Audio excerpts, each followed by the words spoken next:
Rajeswari vlog. ஏழைகளுக்கு எட்டாக்கனியாக மாறிட்டு வர தங்கம் பார்த்தீங்கன்னா கொஞ்சம் மகிழ்ச்சி அளிக்கிறாப்புல பார்த்தீங்கன்னா 2-3 நாளாக தங்கத்தோட விலை வந்து மடன்னு சரிஞ்சிக்கிட்டே வருது. 3 மாதத்தில் பார்த்தீங்கன்னா கிட்டத்தட்ட 10,000 ரூபாய்க்கு வரைக்கும் ஒரு சவரனுக்கு விலை ஏறின தங்கம் கடந்த 4 நாளாக பார்த்தீங்கன்னா ஒரு 3,000 ரூபாய் வரைக்கும் குறைஞ்சிக்கிட்டே வந்துருச்சுங்க.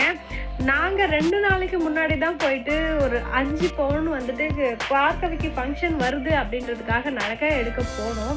அப்போ தங்கத்தோட விலை குறையும் அப்படின்றது நாங்கள் யோசிச்சுட்டே இருந்தாலும் தொடர்ந்து ஏறிக்கிட்டே வர்றதை பார்த்து பயந்து போய் தான் நாங்கள் வந்து சட்டுன்னு போய் எடுத்துடலாம் அப்படின்னு சொல்லிட்டு எடுத்தோங்க. அப்போ நாங்கள் ஒரு சவரன் வந்துட்டு என்ன ரேட்டுக்கு எடுத்தோம் அப்படின்றத நான் உங்களுக்கு சொல்கிறேன். இப்போ தங்கத்தோட விலை எவ்வளோ அப்படின்னு சொல்லிட்டு பார்த்தோம்னா 65,800 ரூபாங்க. இன்னைக்கு பார்த்தீங்கன்னா 480 ரூபா விலை குறைஞ்சிருக்கு.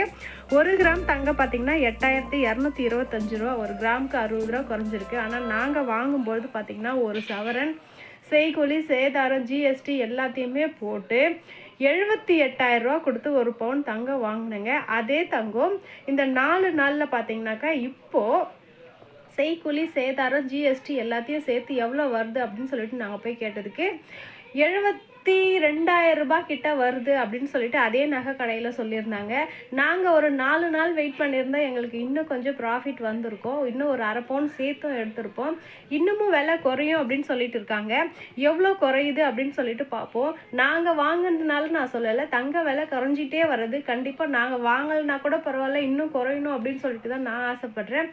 அவ்வளோதான் ஃப்ரெண்ட்ஸ், மீண்டும் எவ்வளோ தூரம் வரைக்கும் தங்கத்தோட விலை குறையுது அப்படின்னு சொல்லிட்டு நம்ம அடுத்த வீடியோவில் பார்க்கலாம். அது மட்டும் இல்லாமல் நாங்கள் வாங்கின நகை பார்த்தீங்கன்னா பெரிய கடையில் வாங்குறதை விட சின்ன கடையில் எங்களுக்கு எவ்வளோ கம்மியாக நகை வந்துட்டு கிடைச்சிது அப்படின்றதையும் நான் உங்களுக்கு அடுத்த வீடியோவில் அப்லோட் பண்ணுறேன். இந்த மாதிரி பயனுள்ள தகவல்கள் உங்களுக்கு வேணும் அப்படின்னா மறக்காமல் எங்கள் சேனலை சப்ஸ்கிரைப் பண்ணிக்கோங்க. பக்கத்தில் இருக்க பெல் பட்டனையும் கிளிக் பண்ணிக்கோங்க. அப்போ தான் நாங்கள் போடுற வீடியோ உங்களுக்கு நோட்டிஃபிகேஷன் வரும். அடுத்த வீடியோவில் பார்க்கலாம். தேங்க்யூ.